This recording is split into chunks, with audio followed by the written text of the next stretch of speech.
Pergunta número 1. E os livros infantis? Como fazer para ter uma boa indicação? Resposta: quase toda casa espírita possui uma biblioteca.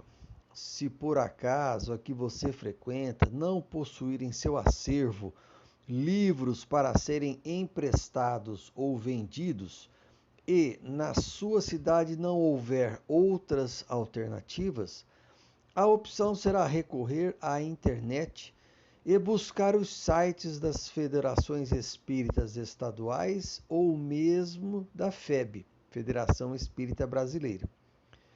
A indicação deverá ser feita sempre por pessoas que possuam uma vivência e detenham o conhecimento nessa área. Para cada faixa etária, haverá livros que ajudarão no aprendizado das crianças. Na cidade de Bauru, São Paulo, onde resido, temos também a opção da livraria da USE, Bauru. Segue aqui algumas dicas. Dica número 1. Livro O que Dani deve fazer. Dica número 2, livro 365 dias de histórias. Dica número 3, livro Só Rindo Mesmo.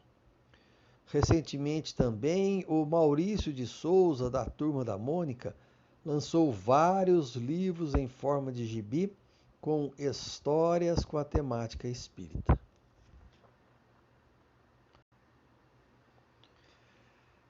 Pergunta número 2. Livros mediúnicos ou livros espíritas não mediúnicos? O que precisamos saber para melhor escolher? Resposta: com relação à literatura espírita para adultos, precisamos inicialmente identificar alguns aspectos com relação à pessoa que vai ler ou estudar. Ela tem algum conhecimento ou ainda é leiga no assunto? Que tipo de informação essa pessoa está buscando? Se a pessoa for iniciante dentro do Espiritismo, deve-se começar pelas obras básicas. O Evangelho segundo o Espiritismo dará a ela as bases morais de como nos relacionarmos com Deus e com o nosso próximo. O Livro dos Espíritos nos responderá a muitas dúvidas que temos acerca de onde viemos, para onde vamos, por que sofremos, quem somos e muito mais. A Gênese, o Livro dos Médiuns, o Céu e o Inferno, obras póstumas e a Revista Espírita deverão ser lidos quando já houver algum entendimento, pois são complementos importantes que aprimorarão nossos conhecimentos.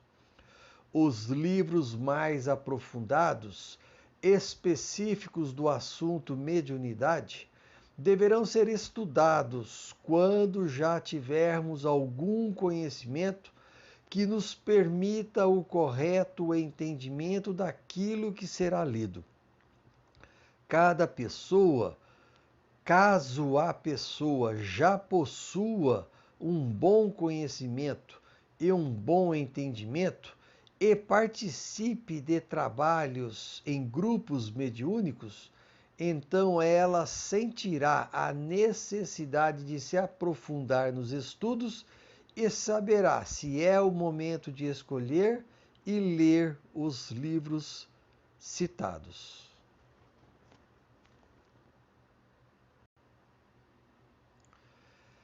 Pergunta número 3. Tenho uma filha com câncer. Será que preciso me sacrificar para ela se curar? Resposta: sacrificar não é o termo correto, e sim doar. Quando encaramos essas dificuldades como sendo um sacrifício, nós sofremos e o sofrimento geralmente nos causa revolta e dor. Um caso de doença na família sempre nos requer uma alta dose de abnegação. No Espiritismo não existe o acaso, portanto, toda dificuldade que enfrentamos está, em grande parte, relacionada a débitos kármicos do passado. Devemos, acima de tudo, confiar em Deus e em sua justiça, em seu amor e em sua bondade. Quando nos doamos de coração, nos entregamos sem exigirmos nada em troca. A doação incondicional é a maior prova de amor que podemos dar àquele que passa pelas provações da doença. A doença na família representa para todos os envolvidos uma prova a ser superada, uma expiação a ser vivida e, acima de tudo, uma missão a ser cumprida.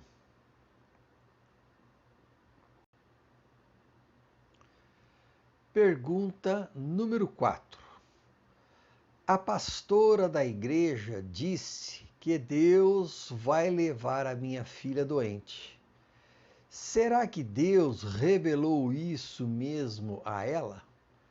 Eu tenho fé que a minha filha vai ser curada, mas o que eu faço agora?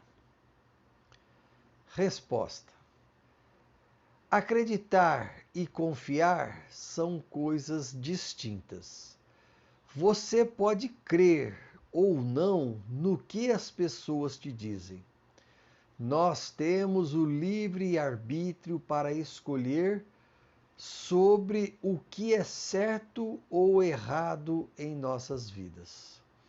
Tudo aquilo que dizemos às outras pessoas deve obrigatoriamente atender a 3 critérios básicos. O primeiro é da verdade. Podemos afirmar com certeza de que o que estamos falando é verdade? O segundo é o critério da utilidade.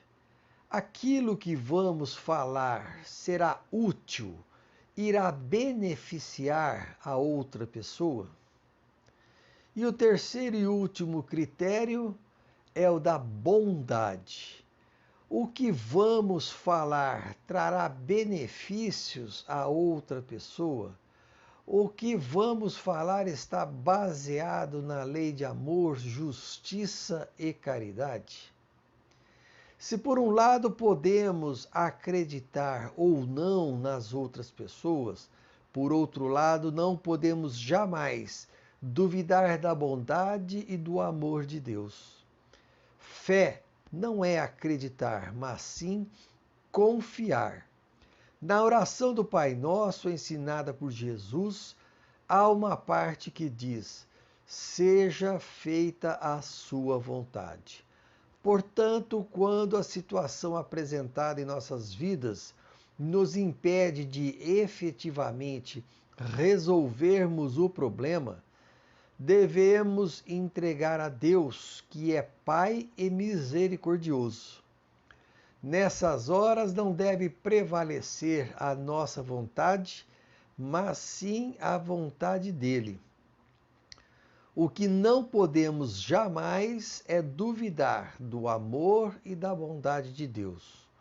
Um dia nós partiremos, mais cedo ou mais tarde, sempre de acordo com o nosso merecimento, para que se cumpra a justiça de Deus. As pessoas são falhas, somente Deus é perfeito. Pergunta número 5. Pensei em fazer jejum para que houvesse a cura do câncer na minha filha. Será que dá certo? Resposta: A cura da doença de uma pessoa nunca esteve atrelada ao sacrifício de outra. Deus não nos pede isso em momento algum. Se assim fosse, todas as pessoas que estivessem passando por dificuldades médicas e possuíssem ao seu lado pessoas que lhe querem bem, estas seriam curadas e não haveria mais desencarnes por conta das doenças. Acreditar que Deus aceitaria barganhar conosco é duvidar da grandeza dele. A pergunta número 1 do Livro dos Espíritos é: que é Deus? E a resposta dos Espíritos é: Deus é a inteligência suprema, causa primeira de todas as coisas. Diante dessa resposta, devemos entender que Deus está acima de tudo e sua grandeza está presente em todas as situações vividas por todos nós. O melhor jejum que podemos fazer é o jejum do orgulho e do egoísmo. Estes, sim, são meritórios e serão levados em consideração quando necessário. Como disse anteriormente, a cura de uma pessoa ocorrerá sempre de acordo com o merecimento dela e para que se cumpra sempre a vontade de Deus.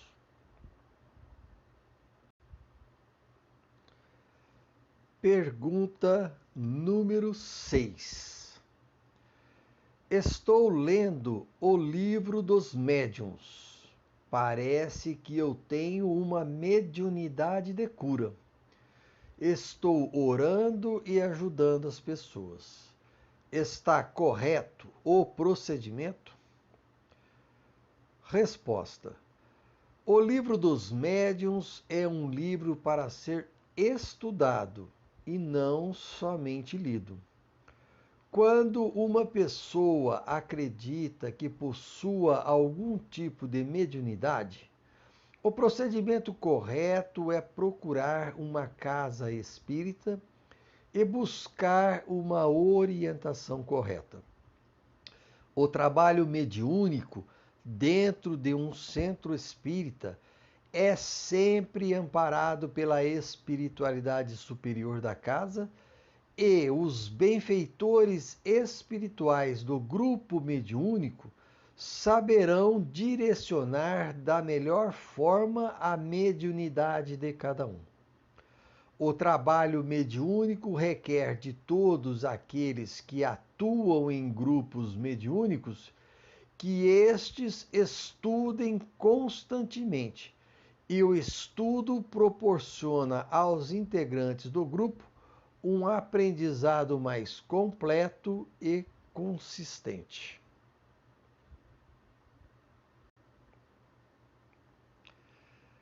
Pergunta número 7.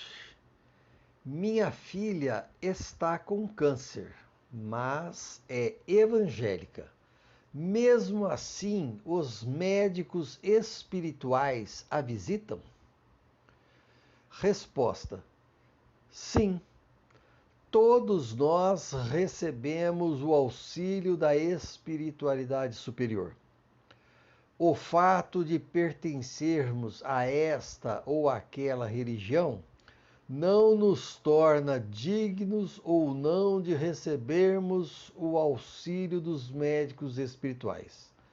Devemos ter o entendimento de que só há um único Deus e que todos nós somos filhos dele e que ele nos ama igualmente sem distinção alguma. Há uma passagem no Evangelho de Mateus, no capítulo 5, no versículo 45, em que ele diz: porque ele, Deus, faz raiar o sol sobre os maus e os bons, e derrama chuva entre os justos e os injustos. Jesus disse também que nenhuma ovelha que o Pai lhe confiou será perdida. Portanto, estamos entregues a Jesus e nele devemos depositar toda a nossa confiança.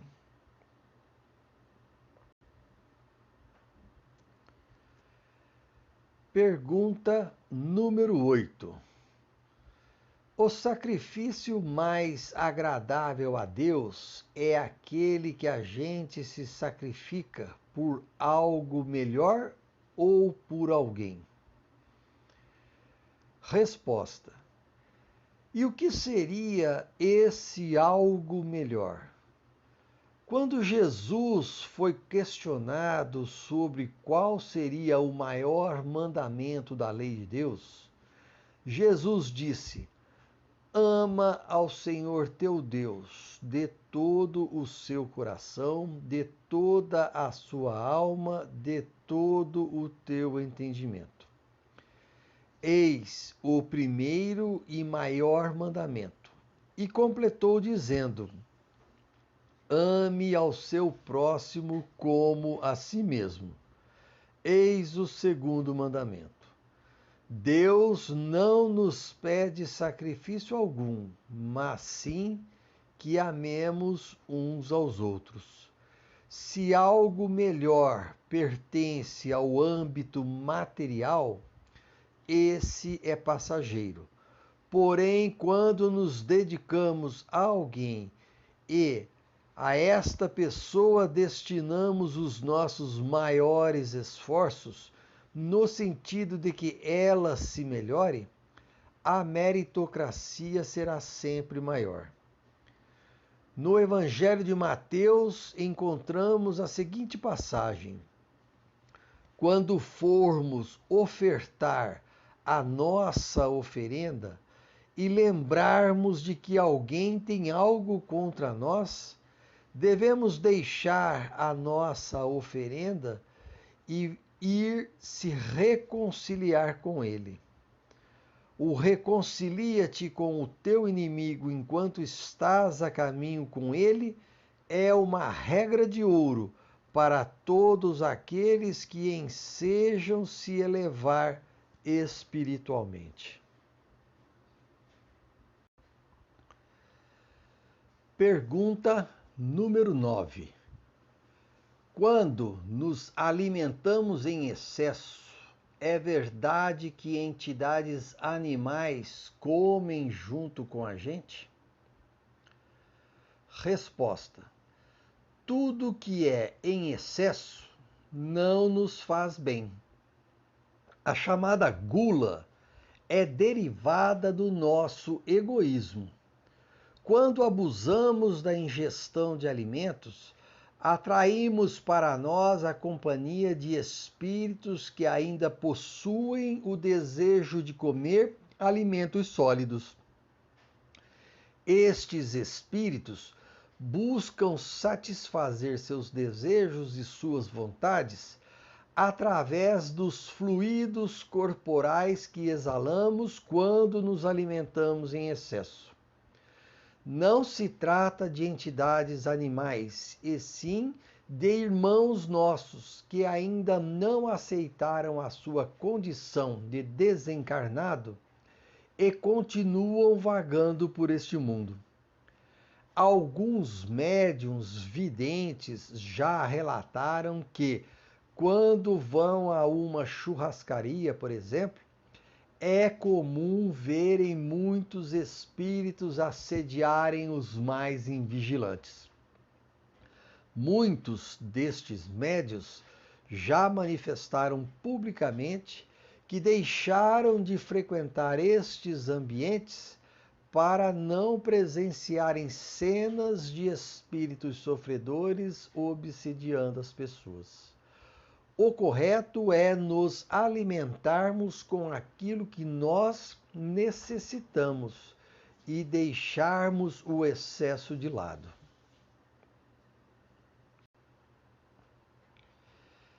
Pergunta número 10. Receber dinheiro em troca de favores sensuais pode nos prejudicar na vida espiritual? Resposta: com certeza. Vivemos num mundo de expiações e provas e, na nossa programação reencarnatória, escolhemos um dos dois gêneros de pessoas, o masculino ou o feminino. O sexo nos foi dado com o intuito de procriarmos e não para nos servir de moeda de troca ou para satisfazer nossos desejos mundanos. O mau uso daquilo que nos é concedido por Deus nos traz consequências e sofremos pela irresponsabilidade desse mau uso. Uma encarnação masculina ou feminina geralmente está atrelada aos tipos de provas que deveremos vencer enquanto encarnados. Se as oportunidades aparecem para que uma pessoa se desvirtue e se sensualize, é justamente para que ela vença essas tentações e se melhore moralmente. Devemos levar em consideração também que estamos encarnados, mas somos espíritos. E as pessoas que utilizam o sexo como fonte de renda já sofrerão o assédio das entidades espirituais inferiores agora mesmo, enquanto encarnados. Não precisarão desencarnar para que isso ocorra.